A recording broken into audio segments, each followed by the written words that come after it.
మళ్ళీ అధికారంలోకి వచ్చేది మేమే బొత్స సత్యనారాయణ. రాష్ట్రంలో మళ్లీ వైసీపీ అధికారంలోకి వస్తుందని మంత్రి బొత్స సత్యనారాయణ వెల్లడించారు. శుక్రవారం నగరంలో నిర్వహించిన విలేకరుల సమావేశంలో ఆయన మాట్లాడారు. కొన్ని తొందరపాటు నిర్ణయాల వల్లే రాష్ట్రంలో ఈ పరిస్థితుల్లో నెలకొన్నాయని అన్నారు. అధికారులను మార్పు చేసిన ప్రాంతాల్లోనే అల్లర్లు జరిగాయన్నారు. రాష్ట్రంలో 175 సీట్లకు దగ్గరగా గెలుపొందుతామని అనవసరంగా వైసీపీ నాయకులపై ఆరోపణలు చేస్తున్నారని ఆగ్రహం వ్యక్తం చేశారు.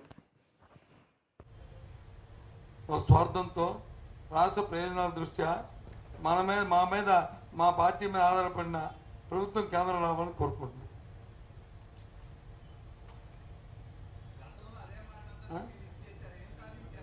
ఏమి ఎక్కడొచ్చింది? మీరు ఏ దేశంలో ఉన్నారో నాకు తెలియదు. మీరు భారతదేశంలో ఉన్నారో అమెరికాలో ఉన్నారో? 22 కాదు బాబు.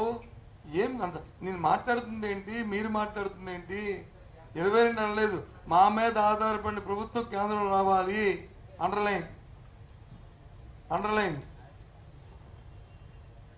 మీరు ఏదో ఆక్యుపైమెంట్తో మాట్లాడితే నేను ఎవరిదో ఆక్యుపైమెంట్ అయితే ముందు రాసి ఇచ్చేయండి. రాసి ఇచ్చేస్తే మీరు చెప్పండి, చెప్తాను, తప్పలేదు. నేను క్లియర్ కట్గా చెప్తాను. నా దగ్గర అంబిగ్యూటీ లేదు. నా షార్ట్గా ఉంటుంది. మీరు చెప్పిన ప్రశ్నకి నా సమాధానం. ఉత్తరాంధ్రలో 175 వస్తే 34 వస్తాయి. మరి 175లో 174 వస్తే అప్పుడు ఏది పోతుందంటే అప్పుడు చెప్తాను. నేను 175 ఈ వరకు అదే ఉన్నాం. అత్యధిక స్థానాలు రావాలనుకుంటున్నాం. ఒకవేళ ఎక్కడ నేను పోతే అవన్నీ ఎక్కడ కడుతున్నాం అది త్వరలో చెప్తాం. ఏవో 2, 3, 5, 10 పోతే అనుకుంటే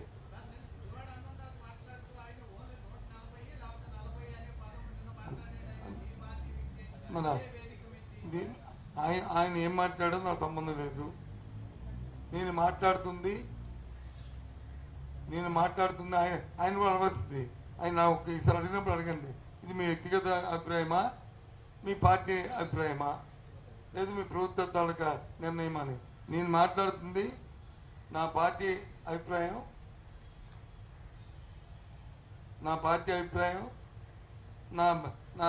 నా తాలూకా నా ప్రభుత్వం తాలూకా విధానం. క్లారిటీ ఉందా మీకు? తమకి అది అందుకు దయచేసి చెప్పండి.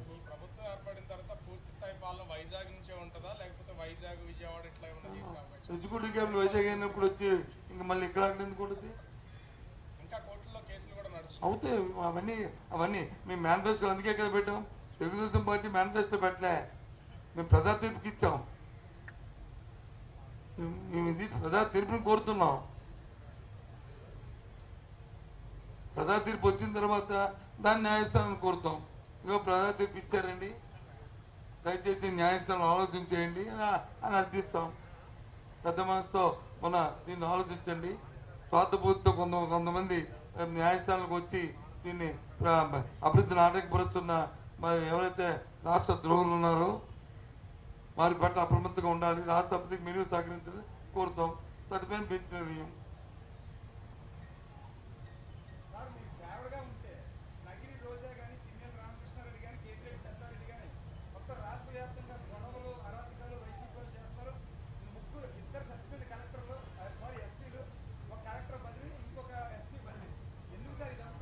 ఇందాక మీరు ఎప్పుడు కూడా కొద్దిగా డేట్ బస్ తప్పినప్పుడు వస్తారు. బస్సు వెళ్ళిపోయిన తర్వాత వస్తారు. ఇందాక చెప్పాను బాబు, ఇందాక చెప్పాను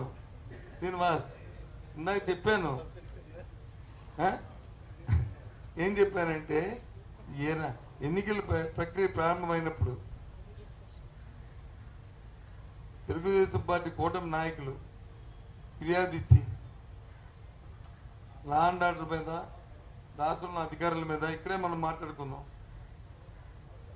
నేను అదిగా ఇచ్చి ఎవరైతే ఒక రిటైర్డ్ పోలీస్ ఆఫీసర్ని, ఇంతమంది దేశంలో అధికారులు ఉంటుండగా ఆఫీసర్ని వచ్చి పర్యవేక్షణ చేశారో, అతని పర్యవేక్షణలో ఏ పోలీస్ అధికారిని ఏ జిల్లాలో మార్చారో ఆ జిల్లాలోనే సంఘటనలు జరిగాయి. అదేనండి మేము కలెక్టర్కి, సెంట్రల్ ఎలక్షన్ కమిషన్కి అన్నింటికి కంప్లైంట్ చేస్తాం. దాని మీదే, అంతేగాని అక్కడెక్కడ మాది కాదే అధికారుల తాలూకా నిర్లక్ష్యం అది జరగకూడదని కోరుకుంటున్నాం. అందుకే కదా ఇప్పుడు ఏం చెప్పాను, ఇప్పుడు నేను నిన్న వైజాగ్లో ఒక సంఘటన జరిగిందని, అది కక్షంతో అది రాజకీయ కక్షంతో కాదని నా అభిప్రాయం. ఒకవేళ అది రాజకీయాల కోసం జరిగితే మొత్తం పోలీసులు ఉపేక్షించొద్దు, ఏ పార్టీ వాళ్ళైనా సరే. కానీ సైమల్టేనియస్గా రాజకీయ నాయకులు కూడా రాజకీయ స్వార్థం కోసం, రాజకీయ స్వలాభం కోసం అలాంటి సంఘటనలు మేము ఆడుకోవద్దు. శాంతియుతంగా ఉన్న మన ఉత్తాంధ్ర ప్రాంతాల్లో ఇలాంటివి మళ్ళీ తేవద్దు, దయచేసి కోరుతున్నాను. సైమల్టేనియస్గా పోలీసులు కూడా సీరియస్గా మీరు ఉండ